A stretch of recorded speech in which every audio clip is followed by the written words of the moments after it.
of God's word. And I thank you this morning, Lord, that we will be able to testify. We've heard from God. God has spoken. We give you all the glory and honor. We pray this in Jesus' name. And everybody says, I'm going to ask you to remain standing for the reading of God's word. We go in this morning to Genesis chapter 13, verse 14. Ons gaan na Genesis hoofstuk 13, vers 14 tot 18. Welcome once again to everybody that's here. Turn around, just smile at 3 or 4 people around you. I know you've greeted some. Maybe you've not greeted somebody. And Luani, if you would have the scripture on the board, I'd appreciate it. This morning I've come with a message that I want to bring unto you that I believe is going to be revelation to you in the season. Now, when you come to church, I want you to come with an expectation that you're going to hear from God. Who of you are expectant to hear from God? And this morning I have this word burning in my spirit. I don't want to just say it's on my spirit, but it's burning in my spirit this whole week. And this has been a word that has transformed my life through seasons. And I believe it's going to be a word that's going to transform your life in this season. Amen. Listen to what Genesis chapter 13 verse 14 says. The Lord said to Abram, after Lot had parted from him, lift up your eyes from where you are and look north and south, east and west. All the land you see I will give to you and your offspring forever. I'll make your offspring like the dust of the earth, so that if anyone could count the dust, then your offspring could be counted. Verse 17. Go through the length, the breadth of the land, for I'm giving it to you. So Abraham moved his tents, and went to live near the great trees of Mamre at Hebron, where he built an altar to the Lord. He lived near the great trees of Mamre at Hebron. Another translation says the oaks of Mamre. In the middle of the wilderness, he found something that provided shade.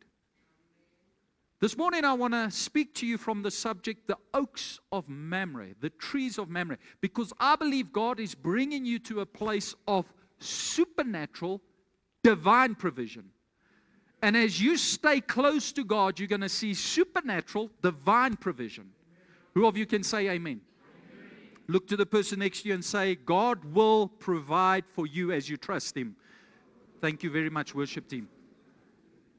You may be seated in the presence of God. Luani, if you would do me a favor and please put up Psalm 55 verse 22 in the Amplified translation, I would greatly appreciate it. Psalm 55 verse 22, Amplified translation.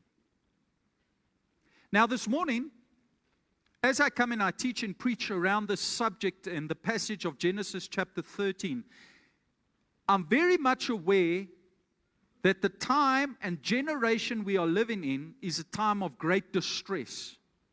We are living truly in very peculiar times.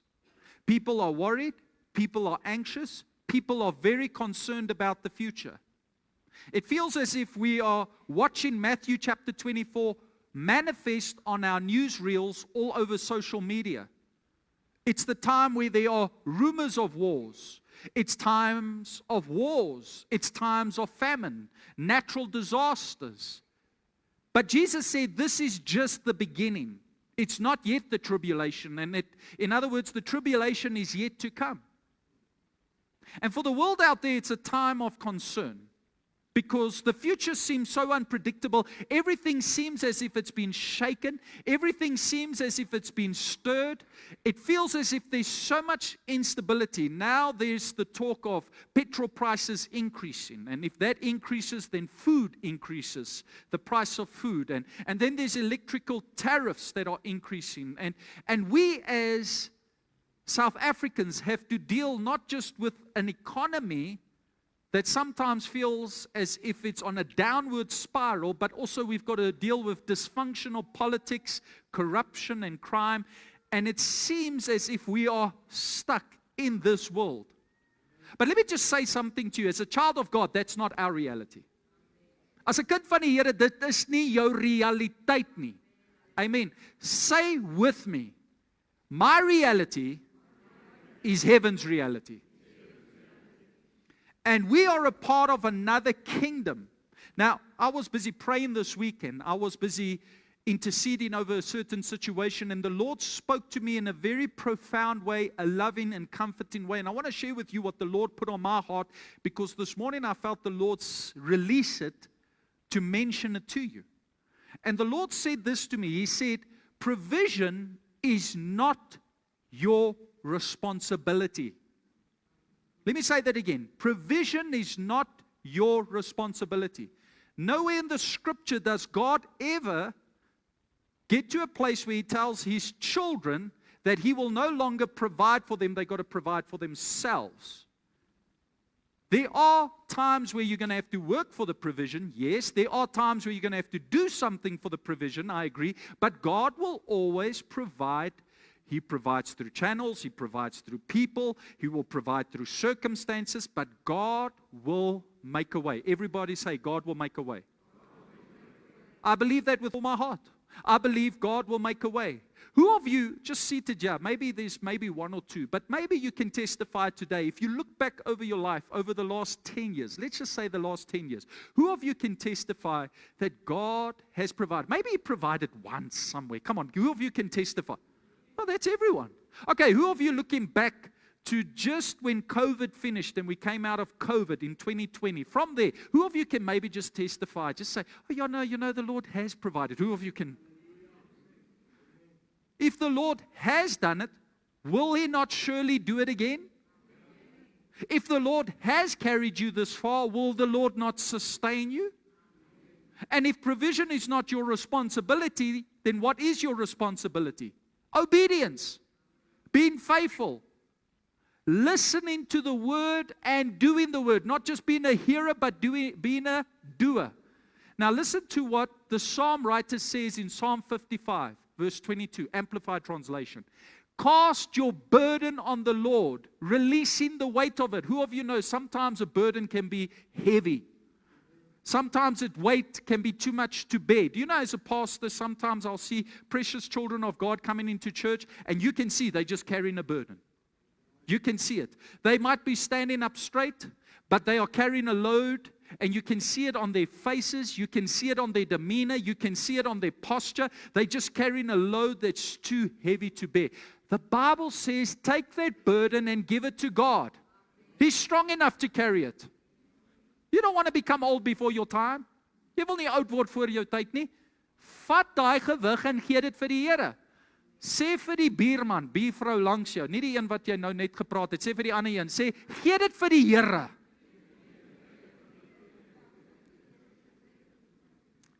Cast your burden on the Lord, releasing the weight of it. It's not for you to carry. And He will sustain you. Hy sal jou dra. If you release it, He will sustain you. Reverse it, if you hold on to it, there's no sustaining. Are you reading the scriptures like I do? He will never allow the righteous to be moved. He's not going to allow you to be moved. You're going to be able to stand strong. You're going to be able to be stable in a world that is chaotic, where everybody's stressing, where everybody's worried, where everybody's concerned. God will keep you right where you need to be, strong and stable. Who of you received this word? Give it to Him. Now, let me tell you something. I'm not clever enough. I'm not smart enough to figure out everything that's going to take place. But one thing I do know is I serve God and I put my trust in Him. And you know, sometimes we as Christians, we actually act as if there's no God. And I say that with all love and respect. And I'm not talking about anybody that's here this morning, so don't be offended.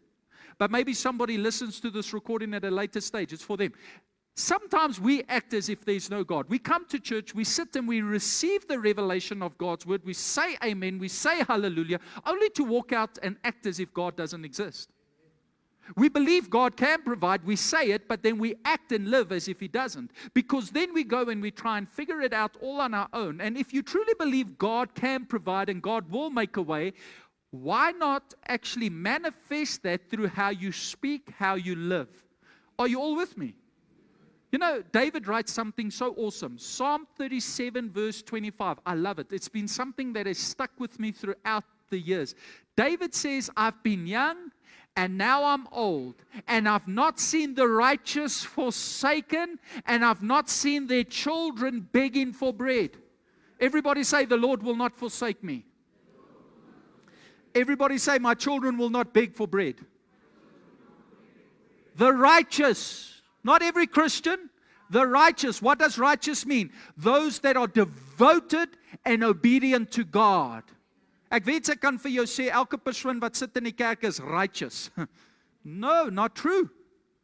A lot of people sitting here don't follow God. A lot of people don't obey God. They say they do, but they don't. And if you may be getting angry with what I say, you've got to check your heart. The righteous are those that are obedient and devoted unto God. That's what righteous means. You put Him first. He's your priority. And David says, I've never seen any of them forsaken. I've never seen any of their children begging for bread. Who of you believe what the Bible says? Ek glo wat die skrif sê. En as die skrif dit sê, dan gaan ek op dit staan. En ek gaan my lewe bou op die skrif. So your responsibility is not provision, it's His.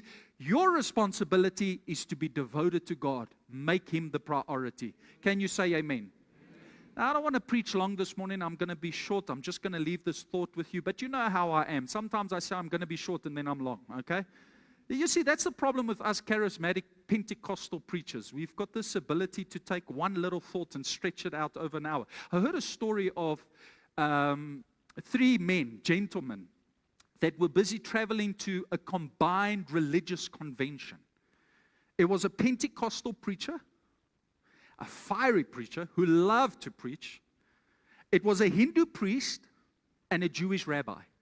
And they all went traveling from one town to a city to attend this religious convention, but it was a 2-day journey. So they eventually stopped in a 1-horse town for the night, and when they got there, they were looking for somewhere to stay, and somebody directed them to a guest house that a farmer has. These 3 religious men went to this guest house and asked the farmer if they could stay for the night. And the farmer said, yes, no problem. I've only got 2 beds though. But one of you are going to have to go sleep in the barn with the animals. So all 3 looked at each other, and the Hindu priest said, you know what, I'll do it. I'll do it. I'll go sleep in the barn. Oh, you guys can have a good night's rest. I'll go to the barn.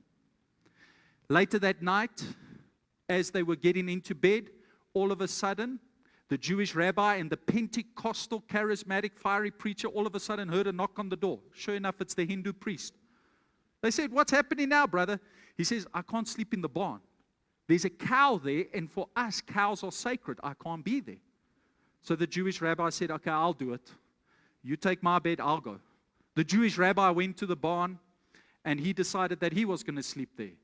Just as the Hindu priest and this Pentecostal preacher started falling asleep, there's a knock on the door. It's the Jewish rabbi. What's happening, brother? No, I can't stay there. There's a pig in that barn, and that's not kosher for us.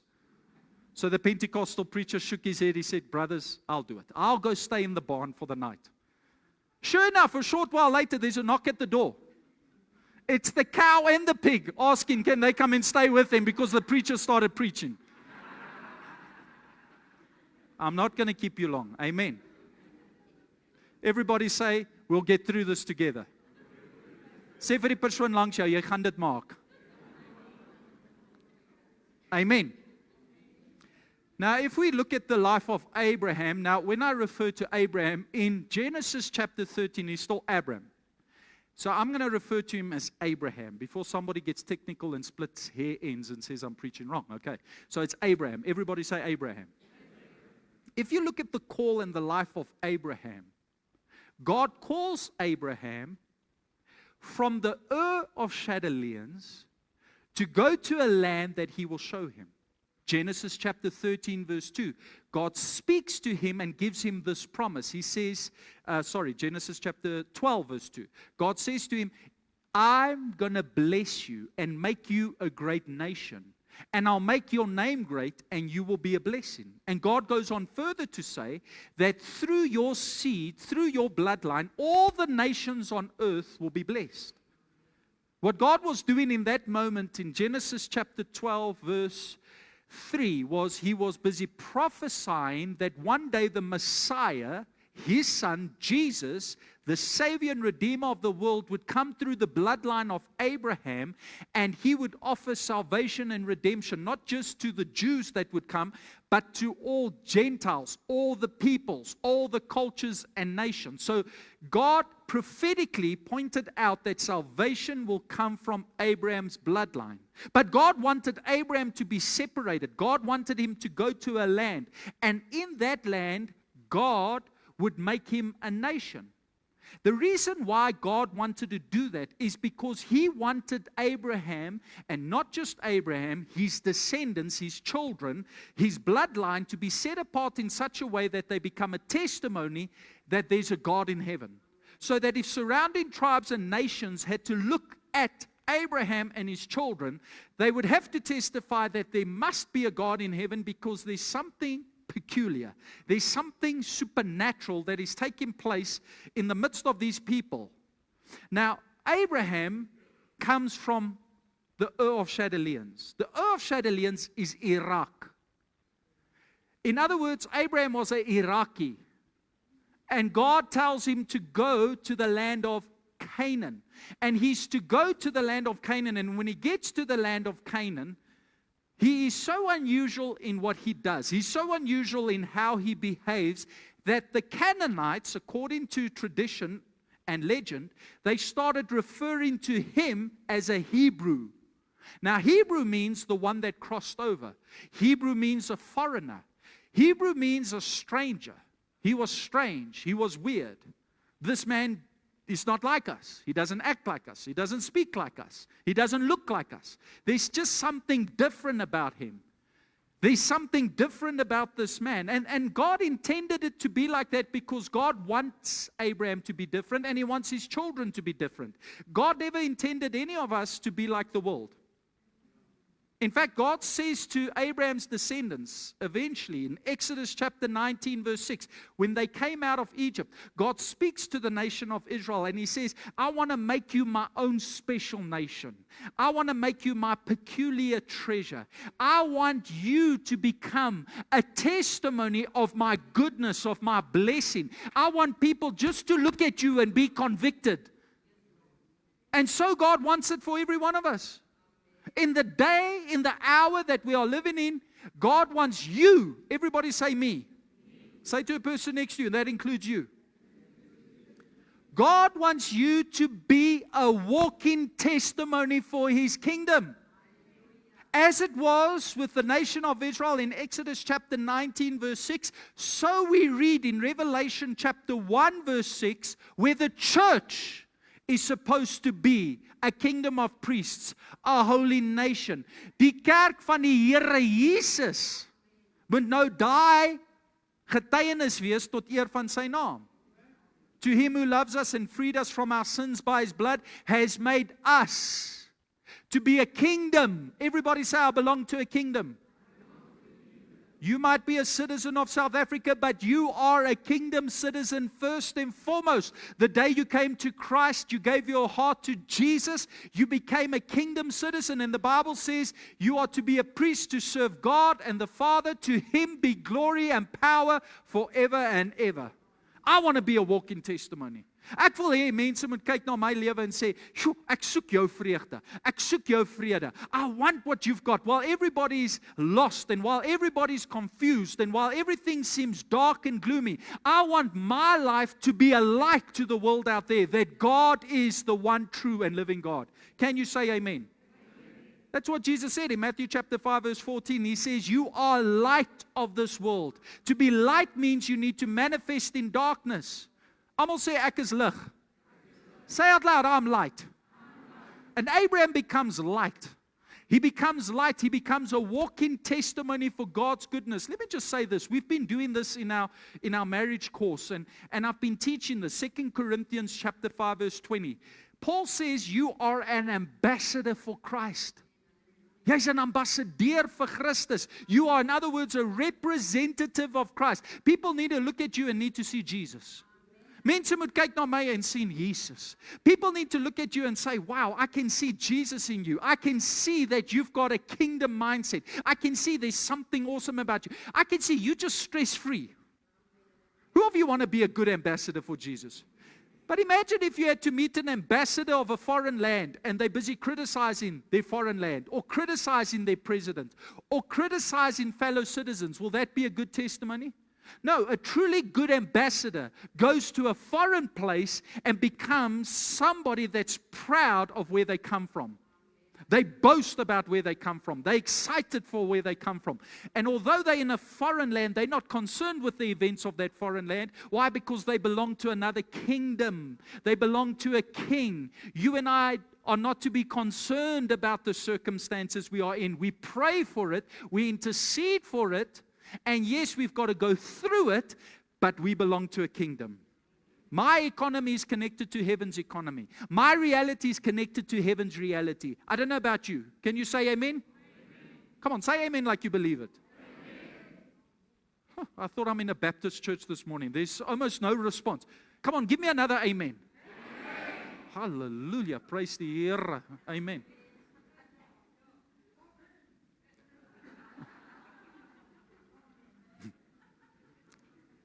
I don't know who that was, but God bless you.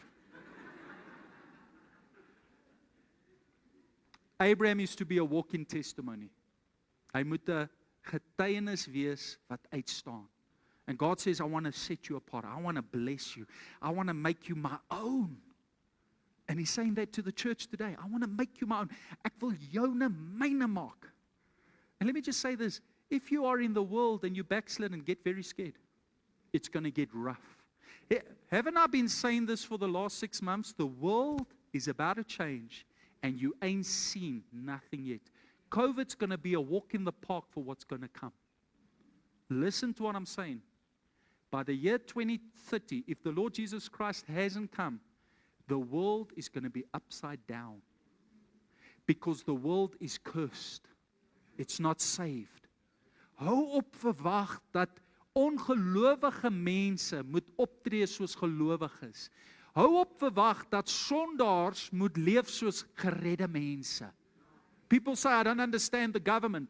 Well, you shouldn't understand them. They're not saved. Are you with me? If they are saved, then you can understand them. The Bible says the things of the carnal man makes no sense to the spiritual man. Die wat wandel in die gees kan nie sin maak vir die wat wandel in die vlees nie. There's a clash, daar's 'n botsing. Wie van julle hoor wat ek sê vanoggend? And that's why we should be in a place of peace, because we belong to a kingdom. We are ambassadors for Christ, and as bad as it gets out there, I just want to say it's going to get more glorious in here. Dit gaan net helder en helder word met die lig wat skyn in die kerk van die Here Jesus. I believe there's coming such a shifting for the church that eventually our motives are going to be shifted. Our religion is going to be shifted. Our traditions is going to be shifted. We're going to have to come back to the scripture, back to the heart of worship. And I believe then revival's going to start breaking out like we could never even imagine. I believe we're going to see a glory that the church hasn't even read of in the book of Acts, because the Bible says the glory of the latter house is going to be greater than the glory of the former house. Who of you believe what I'm saying? But while it gets rough out there, you've got to stay close to God. Jy moet naby die Here bly. You know, the Bible says something interesting, Isaiah chapter 26 verse 3. You will keep at perfect peace. Who of you want peace? Wie van julle soek vrede? You will keep at perfect peace, not just any peace, perfect peace. His whose mind is stayed on you. Een vertaling sê, hy wat sy gedagtes op U het, U sal hom volmaakte vrede gee. You know, you got to stop thinking about everything that's taking place. Sometimes you just got to put things on mute and just put your focus on God. Sometimes you just got to say, you know, I'm just going to meditate on the promises of God. Instead of listening to the news, listen to worship music. Instead of talking about everything that's not working out, spend time a little bit in prayer. Listen to faithful teaching. Feed your spirit. What you're doing, you're putting your mind on Him. And the Bible says He'll keep you at perfect peace. Can it be, if you read the scripture, if your mind is not on Him, you will have complete disturbance. I wonder if you're disturbed this morning. Is it that you may be listening to the wrong voices? I don't listen to everything. I don't have time. I don't listen to everyone. I don't give any voice permission in my life. Why? Because I can only listen to what God wants me to hear. Jy weet, 'n rukkie terug, ek sê, ek bid, en ek vra die Here, Here, laat ek net hoor wat ek moet hoor. Want daar's soveel leuns. Daar's soveel dinge wat vals is, valse nuus, wat net gemaak is en geskep is om 'n mens bang te maak. Here, laat ek net hoor wat ek moet hoor. Lord, open my ears only to truth, not to conspiracy, not to controversy, but to truth. Who of you are with me? Hey man, my gees is te kosbaar om te luister na enige persoon en enige iemand. Wie van julle stem saam met my? Look to the person next to you and say, don't listen to everyone. Just listen to the Lord. Luister net na die Here. Now Abraham, God says, I want to bless you. I'm going to bless you, Abraham. But there's a condition. Genesis chapter 12 verse 1. Leave your country and your people and your father's household and go to a land I will show you. I'm going to bless you. I want to make you a great nation. I want your dreams to come to fulfillment, but it's based upon a condition. You must obey. Jy moet gehoorsaam wees. Jy weet, jy kan die beloftes van die Here quoteer tot jy blou gaan in die gesig. Dit gaan nie help tot jy gehoorsaam is nie. You can quote God's promises, you can post God's promises, you can do all of that. That's good and well, praise God, but it will never ever manifest your life until you obey it. For every promise in God's word, there's a condition that must be met. That's why Samuel said to Saul, don't think God delights in your religious church-going sacrifices. He delights in your obedience to His voice. Before you think you can just come and sis your conscience with all of this religion, remember God is waiting for your obedience. Everybody say obedience. Abraham, I'm going to bless you. Abraham, I'm going to make you a walking testimony. But you've got to do what I say. You've got to follow my voice. You've got to heed my voice. And as you follow my voice and you heed my voice, the blessing is going to begin to manifest.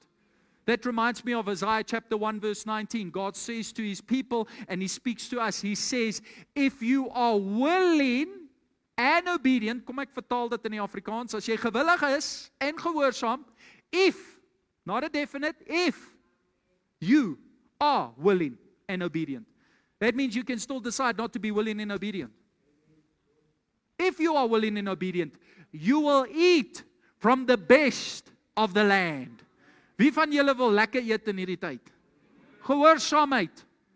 Everybody say obedience. God says, you obey, I provide. You obey, I make a way. You obey, I do the supernatural. You obey, you do what I say. You obey my voice. I will show you my goodness. And as I show you my goodness and manifest over your life, and everybody starts saying, wow, look at what God is doing. I remember when I came to salvation, I had this idea that pastors were always these people that really struggled. Because the pastors I knew growing up in Evander, and I'm not saying everyone, but the majority, they were broke, depressed, drove around broken cars, and it didn't look like they really enjoyed their jobs. And sometimes you had to endure the sermon if you came to church, because you could see he didn't like what he was doing, and the people were just enduring him, and it felt like it was a funeral every Sunday. Okay? And when I first came to salvation and I was called to be a pastor, I resisted the calling because of my preconceived idea of what a pastor is. And I thought to myself, I don't want to be broke, depressed, and have to have this burden of ministry on my shoulders. And then I have to stand in the pulpit every week and try and impress people that maybe are not impressed by me. I want to do something else. I want to be an entrepreneur. I want to go and make millions. I want to go and make money. But the more and more I serve God, the bigger and bigger the calling came, that it later on overwhelmed me and consumed me. It was about that time that Pastor Evan came here and he took over the church. And then it was evident that we needed a future pastor. We needed a future leader. And for 3 years, Pastor Evan, he burdened me. Oh, he was on my case. When you go into Bible school, you are called, you are chosen. And I remember sometimes I would try and avoid the topic and I didn't want to do it. But eventually, inside of me, it started overwhelming me. You're going to have to leave your job at Sasol. Jy moet bedank by Sasol. Jy moet weggaan. And as the devil would want it, just before I was to resign, I was offered a promotion with an opportunity to study. And if I finished within 18 months, I would have got 200 Rand an hour, and that was in 2012. 200 Rand a year. Well, fast forward, that would be the equivalent to having maybe 350 to 400 Rand an hour today. And the opportunity came just at the time where I had to make a decision. Am I going to go to Bible school and do what God has told me to do? Or am I going to stay where I am and pursue my dreams and my ambitions? And I had to make a choice. And when I went and prayed, I remember I went up into this flat one afternoon and I was sitting there. It was a Sunday afternoon just before the service, and I was praying and praying, and I felt the call of God so strong. And I felt God saying, you're going to have to trust me. Go. And let me just say this. The day I decided to obey, everything fell into place. Remember the offer that the church gave me? They said, okay, you can resign, but we can only give you 500 Rand a month. And that's all you're going to get. So you're going to have this big salary that you've got, then you've got to resign, and now you've got to go by faith on 500 Rand a month. But notice, God had to pursue me. God had to wear me out. God had to allow it to consume me from the inside out, that I knew I had to do it. That when the offer came, it was never about the money, but it was rather about obedience. And door by door, opportunity by opportunity started manifesting over the next several years, 2012, 2013, 2014. For 3 years long, God started connecting me to business people. God started connecting me to divine connections in His kingdom. God started connecting me to people that started sowing into my life. I did not have to once pay my own Bible school fees. I did not have to once buy my own books. I remember I came and sat in the church. A member from the church brought me suits. I remember another member brought me missionary clothes that I could go use in the Transkei as we did mission trips. I remember another member came to me and said, I want to give you finances every single month to help you to pay for your rent there in East London. What happened? I obeyed and the rest fell into place. But that afternoon I sat in that flat up there praying. That afternoon I had to make a decision, and I had to cross a bridge. Am I going to obey? And there was no guarantee. It would have been nice if God sent an angel to appear before me, Gabriel, and he would have said, don't worry, man, don't stress. The church will change their minds. They'll give you a little bit more, and eventually they'll call you back, and you'll have a salary, and eventually you'll be able to stay in a house, and you'll meet Monique, and you'll have a nice car, and God will, don't worry about it. No, it never happened. Was I going to say yes with no guarantees and sacrifice everything to obey God's voice? Or was I going to do what was comfortable? God calls Abraham not to a place that is comfortable, to a place that's very uncomfortable. God calls him from the Ur of Chaldeans in the Middle East, and He says to him, go to Canaan. Now, we don't understand the context of Canaan in Genesis. We understand the context of Canaan in the book of Joshua, because in the book of Joshua, it's a land flowing with milk and honey. But in the book of Genesis, it was a demon-worshipping, heathen, godless land. The people in Canaan offered their children, their babies, up to demons. They were hostile. There were witch doctors everywhere. They had these ritual, religious, sexual practices that they would do, and that was their worship to idols. This was a wicked and pagan land, and these people were bloodthirsty. And God says to Abraham, come from the Ur of Chaldeans and go all the way to Canaan, in the middle of a wilderness, in the middle of a dry and barren place. That would be the equivalent of somebody saying, you know what, you're going to have to move from Cape Town all the way up to Hillbrow in Johannesburg and stay there. Is Hillbrow not bad enough? Okay, it would be the equivalent of somebody saying, you're going to have to move all the way from Cape Town all the way up to Secunda. Is that bad enough? Okay, you with me now?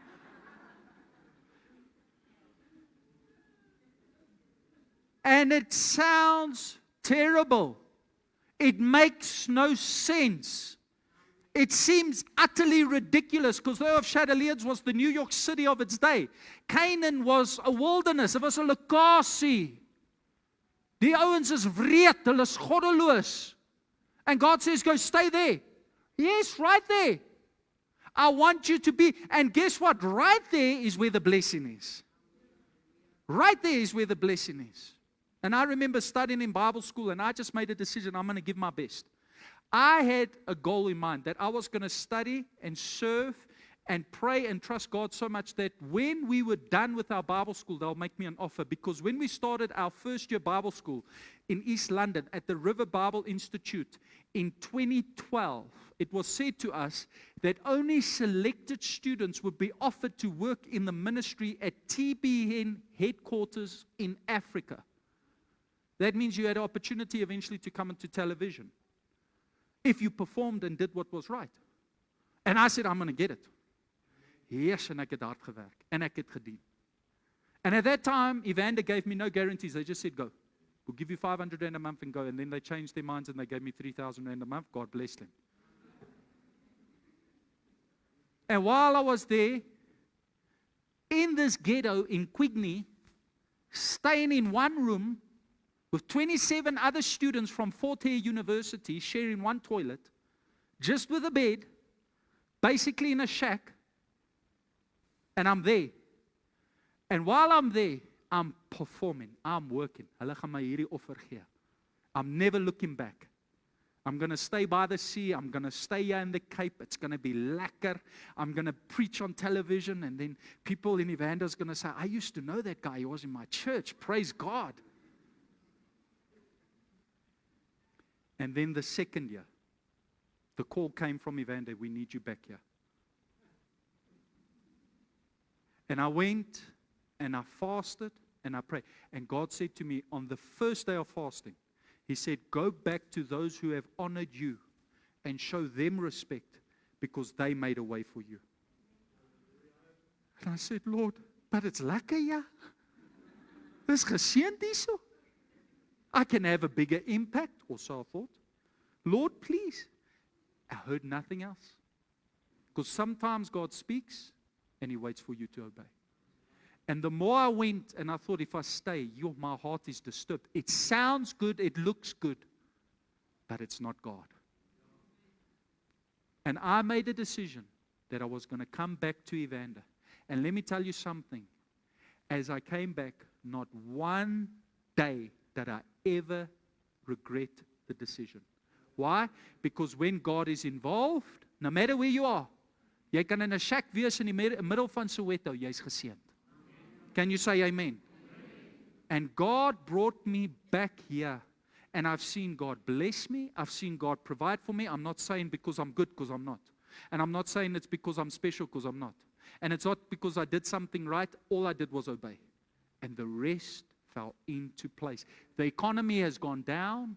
We've had Phoenix. The mines have been retrenching people. But I have seen the goodness of God. I can testify about the goodness of God. This church was on a decline. We were 3 months away from being closed and sold to the Muslims to become a mosque. But look at where God has brought us. Through obedience. Pastor Avon obeyed and the rest fell into place. Abraham, obey. Go. And he goes. He obeys. He does what God says. And as a result of obeying, the Bible says in Genesis chapter 13 verse 2, he's in this wilderness, he's in this wicked and pagan nation, and he's walking around with silver and gold and many cattle. Let me just put it into perspective. He had possessions and assets, and he had trading power with the heathens, the unbelievers around him. Why? Because he followed the voice of God. God blessed him. God prospered him. God kept His word. Now, let me just say this. God is not against you having money. I know there's a lot of people that preach against money. God is not against money. Are you all with me? 1 Timothy chapter 6 verse 10. It's the love of money That is the root of all evil. And one translation says this leads to many sorrows. This translation says it leads to many griefs. God is not against you having money. He's against money having you. I want to ask you, can God trust you with prosperity? Ek het al gesien, ouens, hulle raak verspoedig, hulle raak so geseënd, dan gaan koop hy homself 'n boot en dan op 'n Sondag dan stuur hy 'n boodskap, ekskuus, ek's by die dam, ek moet my boot toets. Dis die enigste dag in die week wat ek het. Die Here kan hom nie vertrou met voorspoed nie, want sy voorspoed word sy God. Just make sure, whatever is your idol, whatever priority above God, make sure that when you're sick, that thing can come pray for you in the hospital. Make sure when the devil's loose in your house, that thing can come and cast out a devil. Whatever is your idol, make sure that thing can provide for you and make a way for you. I've seen people, they will say they trust God, and then they will put their trust in God. They will get a job, they will get an income. God will open up the door for them, and then they will work overtime because now they've got to pay for the brand new car, and they've got to pay for the house that they've bought. Why? Because that becomes their idol. But not Abraham. Abraham made a decision, God is my God. And as a result, God could trust him with prosperity. God could bless him with prosperity. Can God trust you with prosperity? Kan die Here jou vertrou met voorspoed? Kan die Here my vertrou with voorspoed? Can God trust us with prosperity? That prosperity will never be able to overtake us and become our priority, but that God will stay our priority. And the Bible says he became so prosperous, he became so rich, his cattle was prosperous. The land upon which he was living eventually became too small to handle him because the blessing of God became so great that rested upon Abraham's life. Who of you want to be blessed that it just overflows? Who of you want to be so blessed that people have to start testifying about the blessing upon your life? The Jewish word, if you go read Genesis chapter 13 verse 2, rich, is the Jewish word kaved.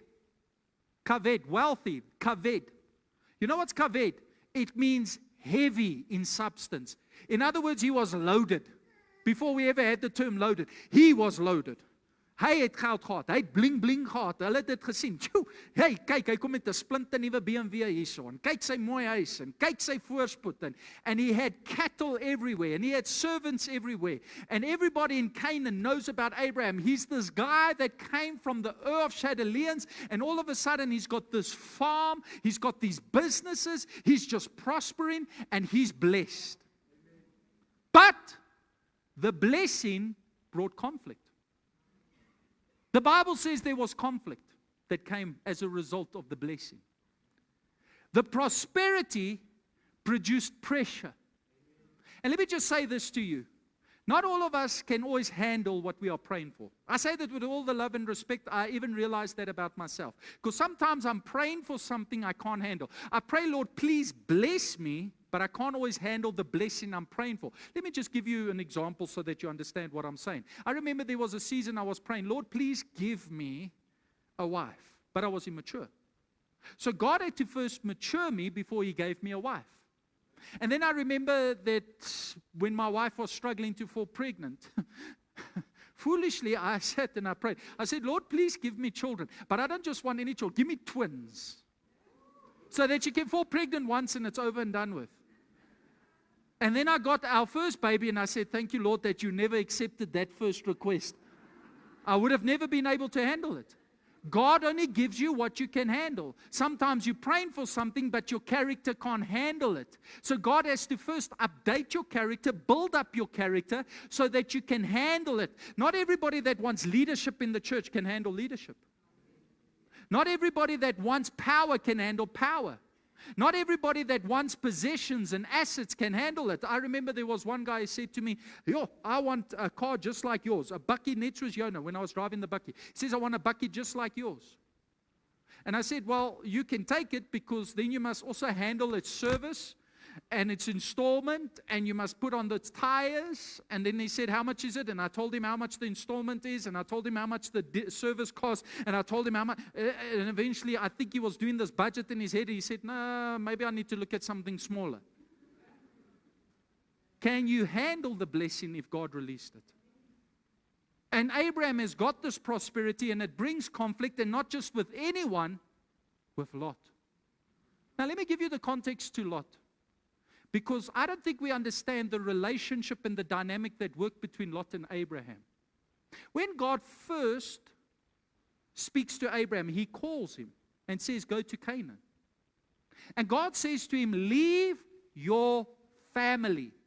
Los yo family. And everyone from your father's household. But Abraham does something funny. Genesis chapter 12 verse 4. If I say funny, he does something out of the ordinary. Abraham left as the Lord told him. As the Lord told him. And. In other words, he did what God said, but then there was an and. And that's where we get in trouble. It's that and part. And Lot went with him. God told him, leave your family. But the Bible says he took Lot with him. Why did he take Lot with him? Go back one chapter, Genesis chapter 11, verse 28. The Bible says that there was a man called Terah, and he was the father of Abraham. And Terah had 3 sons. And his 3 sons were Haran, Abraham, and Nahor. And Haran had a son called Lot. And the Bible says something happened to Haran, he died. And Terah's heart was broken. And now all of a sudden, Terah is left with his grandchild. And he's so heartbroken, he takes the grandchild in, and he takes Abraham, his son, with his daughter-in-law Sarah, and they travel to a foreign land. And what happened there is, let me say this. The Bible says, Genesis chapter 11, verse 30, Sarah was barren. Let me just say this. I believe, and this is by conviction. When I get to heaven, I will try and confirm it, and I'll let you know if you really want to know, okay? I believe Abraham and Sarah had such a burden to have a baby boy that when Haran died, they took Lot in. And Lot became like a son. Lot became that gap that needed to be filled in his life. And all of a sudden, he looked after Lot. He took care of Lot. Although it was his nephew. And he had this love for Lot. So much so that he primed him. He built him up to become a wealthy farmer one day. And they started doing business together. And when he goes to Canaan, Lot is a little boy. And between Genesis chapter 12 and 13, somewhat 20 years pass. And now Lot is this established young man. He's doing business. He's making deals. He's doing transactions. He's watching what his uncle does. And for him, it's like his father. They fellowship together. They spend time together. And I believe Abraham saw him as his son. He saw him as the one that he can invest in. He saw him as the one that one day he can hand over the business to. And Lot begins to grow his side of the business under the umbrella of Abraham's business. And now their businesses are growing. But the blessing of Abraham is so big, it overflows into Lot's life, that Lot's business begins to expand. And now the shepherds of Lot and the shepherds of Abraham start fighting with each other. And there's conflict. The Bible says there was conflict because the land was too small to handle the blessing that was resting upon both of them. It was because of Abraham's blessing that it flowed over to Lot. Are you all with me? Verstaan julle die dinamika? And this is what's working here. And Abraham loves Lot. I know Abraham loves Lot because later on when he got into trouble, he even went and organized a whole army of servants to go and fight for Lot to rescue him. That's how much he loved Lot. And Abraham sees the problem.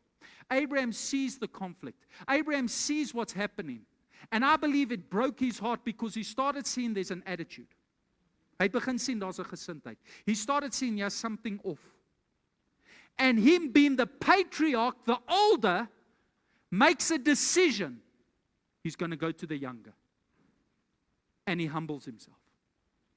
And he goes to Lot, who he took in when he had no dad. He goes to Lot, who he helped provide for when there was no family. He goes to Lot, who was basically an orphan and he raised. And he goes to Lot and he says, listen, I don't want us to fight. I don't want us to have conflict. I'm going to give you the advantage. I want you to decide what side of the property you want, what part of the business do you want. I'm giving you the advantage. Why did Abraham do that? Because to Abraham, peace was more important than prosperity. En weet jy wat is ons probleem in die generasie waarin ons leef? Nie jou probleem nie, ek praat van myself en ander mense, jy weet. Weet jy wat is ons probleem? Ons sit meer waarde op aardse goed as hemelse goed. Abraham could hold loosely unto earthly things so that he could cling unto heavenly things. And sometimes we're so busy wanting to prove our point and win the argument and set the record straight that we sacrifice it for eternal things. And Abraham was willing to give away the advantage. In biblical times, the older never went to the younger. The younger had to submit. The younger had to come. And he says, you choose. And he is a selfless person speaking to a younger person. And the Bible says, Genesis chapter 13 verse 10, Lot saw an oasis. He saw the plain of Jordan. He saw that it was well watered. He saw that the land was beautiful. And he thought to himself, wow, if my cows can graze there, if my sheep can graze there, if I can get that part of the property, man, I'm going to prosper. It's going to boom. And the selfless uncle gives a selfish nephew the advantage. And Lot does not consider his uncle. He does not consider this father figure. He does not consider this man. He does not consider this man that's helped him through thick and thin. He chooses selfishly for himself. I wonder if there's somebody that you've helped and somebody that you've supported and somebody that you've encouraged. And I wonder if there's somebody that you've poured yourself into only for them to get an attitude with you. Only for them through maybe a misunderstanding or something happened and all of a sudden they turned their back on you. I wonder if you've ever been in that position where you invested yourself into somebody only for them to turn on you. And if the tables were turned, you would give away your last to help them. But when the tables were turned the other way, they took your last to help themselves. I wonder if you've ever been there. So enige persoon met wie ek praat vanoggend. Jy het iemand gehelp, jy het jou laaste gegee. En nogtans het hulle teen jou gedraai. Hulle het van jou gevat. Hulle was nie eerlik met wat hulle doen nie. They weren't honest. They had no integrity. But they are a Christian. Jy weet, daar's 'n gesegde in Secunda when I first became a pastor. You never ever do business with a Christian in Secunda or at Sasol. That's a bad testimony. You know, that's a black eye for the body of Christ in this area. Why? Because a lot of people have been done in by Christians because they can't keep their word. They don't keep their side of the deal. May the Lord change that testimony. May the Lord raise up good and honest businessmen and businesswomen that walk the straight and narrow path and do what's right. Who of you are in agreement with me? And Lot takes what's best for him. And the Bible says he leaves his uncle. And I'm about to finish. Just give me another hour, and I promise you I'll let you go. Who of you say you want to go home? Ek kan klaarmaak, ons kan huis toe gaan.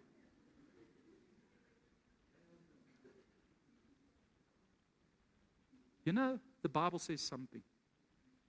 He left his uncle. He separated from his uncle. Genesis chapter 13 verse 14. He separated. Cut off all ties. Gone. Het hom delete op WhatsApp. Geblok op Facebook. Daai oom van my. Ek's klaar met hom. Nou is dit ek en my besigheid. It's now me and my business. And he left Abraham. I want to ask you a question. This is a very interactive service now, okay? Do you think Abraham's heart was heartbroken in that moment? Dink jy sy hart was seer? I think he was devastated. And all of a sudden, this elderly man that's supposed to be looking forward to pension, and Lot would provide for him, all of a sudden, he's all alone. And he has to start from scratch in a desert. Hy moet van die grond af begin in 'n woestyn. In his old age. Are you all with me? Imagine being in that position. It was never supposed to go like that. You expected something else out of this relationship. You expected something else out of this friendship. You expected things to be different. You didn't plan for separation. You didn't plan for a breakup. You didn't plan for betrayal. You didn't plan to be done in. You didn't plan for that company to take your money and never pay you back. You didn't plan for that person to not honor the deal that you had between each other. You didn't plan that. Whoever sits and plans and says, I want to be done in one day. I want somebody to commit fraud against me. I want somebody to steal from me. I want my family to turn on me. I want people to actually do me in or set me back or disadvantage me. Weet jy hoe baie mense sit in hierdie kerk volgend, jou hart is seer, want jy voel jou kinders het van jou vergeet. En jy het hulle boude droog gemaak, toe dit nat en vuil was, toe hulle babas was. Somebody said to me, weet jy pastoor, daai kind van my, ek het sy boude skoon gemaak, en vandag kan hy nie eers my bel en sê, dankie pa vir alles wat jy gedoen het.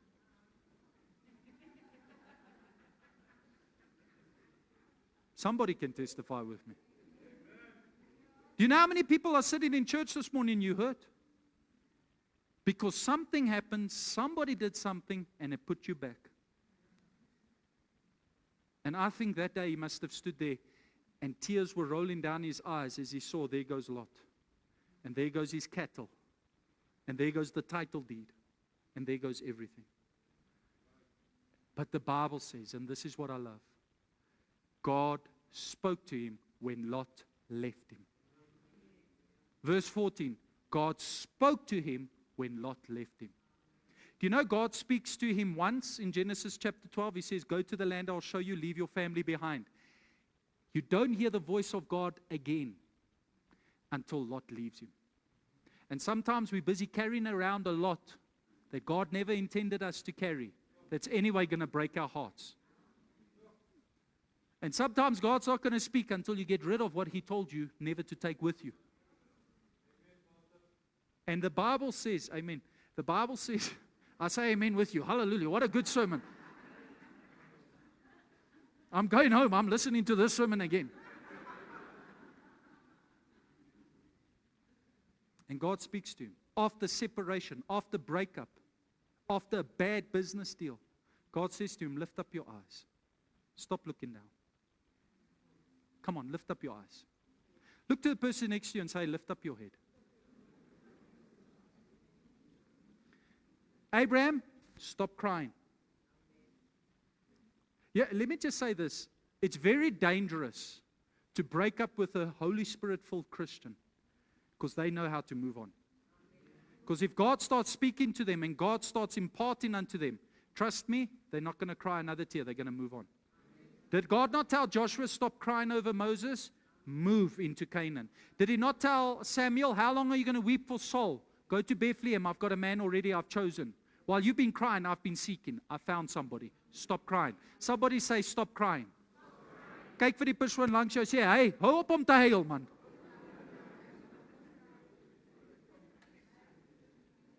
Lift up your eyes.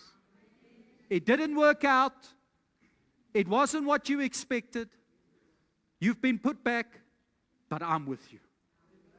And while they have left you, I am with you. And God speaks to him in his desert. Let me just say this. I'll rather be with God in the desert than with the devil in paradise. And the Bible says that God speaks to him and he says, I'm going to bless you. And because the blessing's going to be so big, it's going to go to your children. And then the Bible says something, verse 18, and that's the whole point of this whole sermon. I actually just said all of that just to get to this. So Abraham moved on. Hy het aanbeweeg. Can somebody just say amen except Joyce? Amen, thank you. Because it seems like only she's getting this. Everybody say it's time to move on. He didn't stand still. You know, I was so blessed by what Pastor Monet said this weekend. He said in marriage, sometimes you get stuck in a groove. And the only difference between a groove and a grave is a few meters. And if you stay long enough in that groove, it's going to become a grave. And you know how many of us are stuck in a groove because of what somebody did? And God wants you to get out of that groove before it becomes your grave. Can you say amen?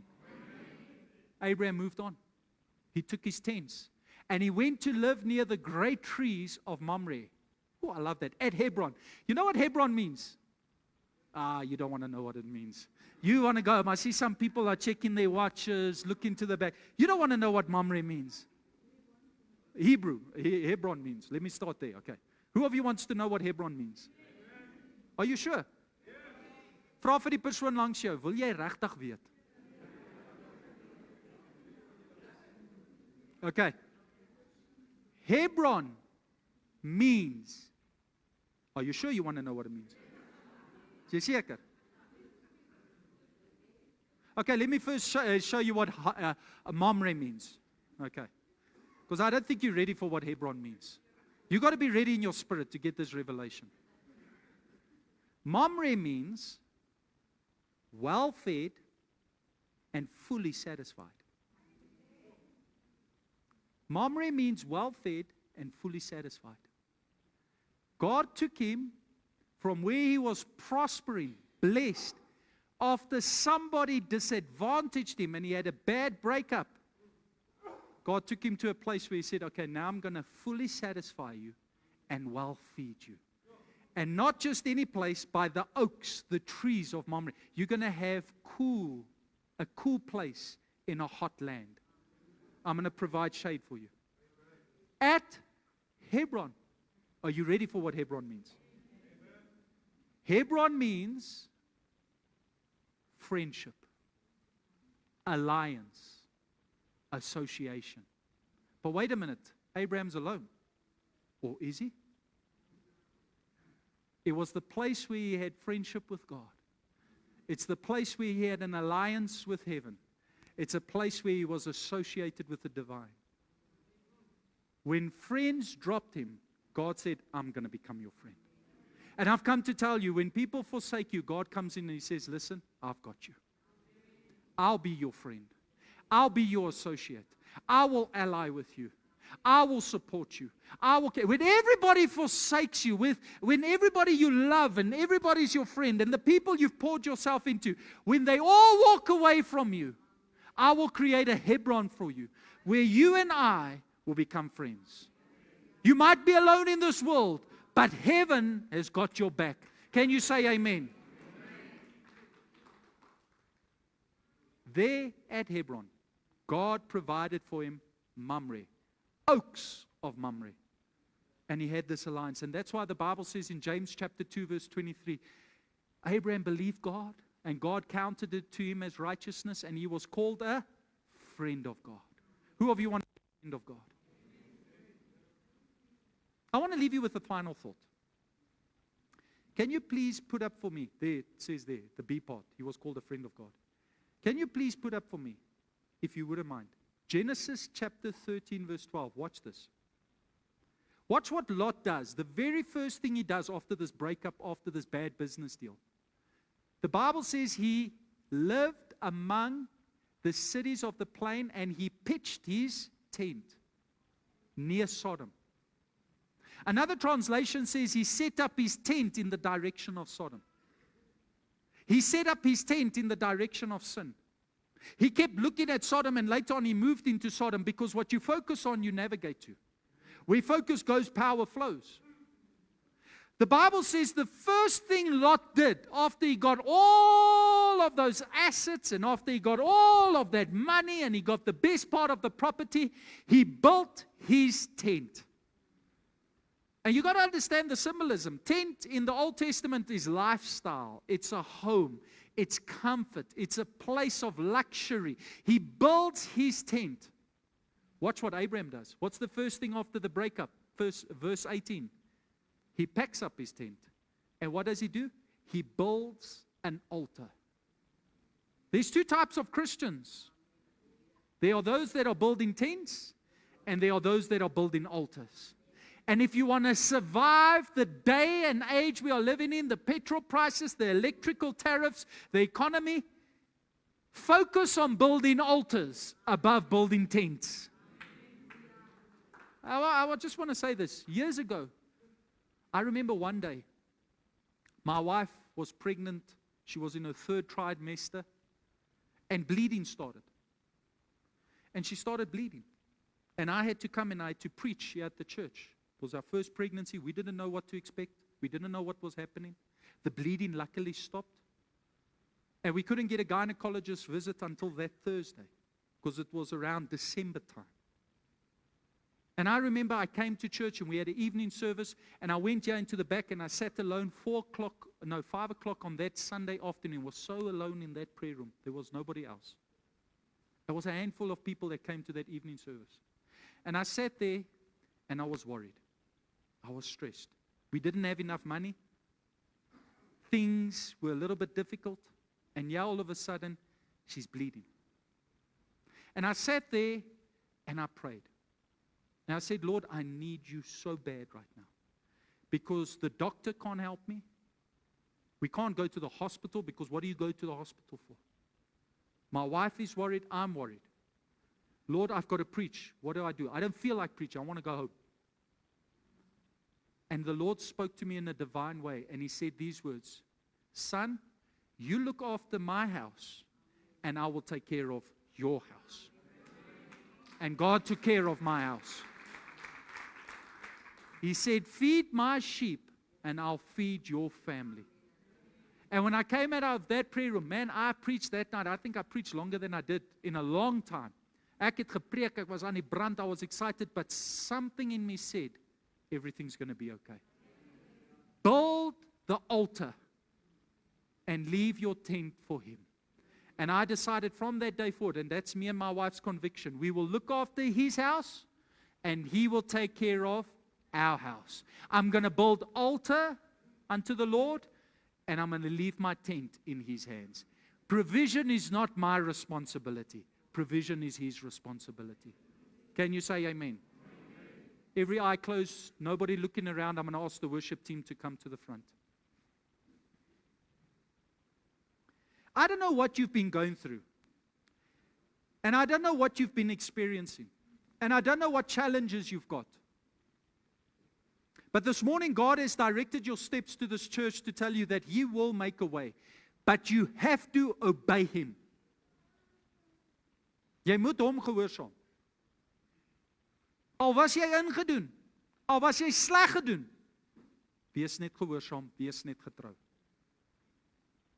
And no matter who supports you, no matter who does not support you, God has got a mamre just for you. A place of satisfaction, a place of supply in your wilderness. This morning, in this moment,